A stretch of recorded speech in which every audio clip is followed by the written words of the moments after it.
یہ صرف ایک سکیم کی کہانی نہیں، یہ کہانی ہے ان تھکے ہوئے کندھوں کی جو برسوں سے نریگا کی امید پر بوجھ اٹھا رہے ہیں، لیکن معاوضہ یا تو ملتوی ہے یا ملی بھگت کی نظر ہو چکا ہے۔ نریگا یعنی نیشنل ایمپلائمنٹ گارنٹی ایکٹ حکومت ہند کی وہ سکیم ہے جس کا مقصد تھا کہ ہر غریب مزدور کو سال میں کم از کم 100 دن کی مزدوری ملے، لیکن بانڈی پورہ جیسے علاقوں میں یہ خواب صرف فائلوں میں زندہ رہا ہے۔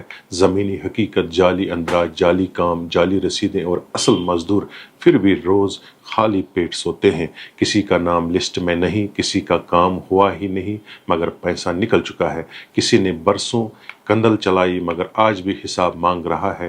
یہ صرف کرپشن نہیں، یہ پسینے کی توہین ہے جو کھیتوں میں بہایا گیا ہے، اور ان ہاتھوں کی بے عزتی ہے جو چھالوں سے بھرے ہوئے ہیں۔ ایک مزدور کی ماں نے روتے ہوئے کہا، بیٹے کو حکومت نے کام کا وعدہ دیا تھا لیکن اس کا پیٹ بھرنے کی جگہ بھوک ہی کمائی۔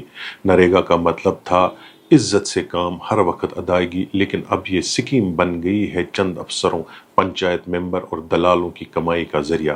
سابقہ MLA عثمان مجید نے بانڈی پورہ میں نریگا گھوٹالے کو لے کر جو الزامات لگائے ہیں وہ محض سیاسی بیان نہیں، یہ ہزاروں مزدوروں کی چیخیں ہیں جو سرکاری اندھے پن کے خلاف اٹھ رہی ہیں۔ انہوں نے کہا یہ سکیم مزدوروں کے لیے تھی لیکن آج یہ مافیا کے شکنجے میں ہے۔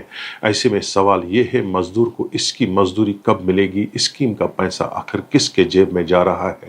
ویجیلنس، ACB اور حکومت کی آنکھیں کب کھلیں گی؟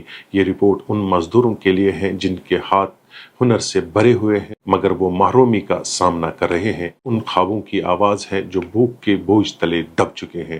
ہم نے سوال اٹھا دیے ہیں، ان کا جواب دینا ان کا کام ہے جو فائلوں میں ترقی دیکھتے ہیں لیکن زمین پر غربت چھوڑ جاتے ہیں۔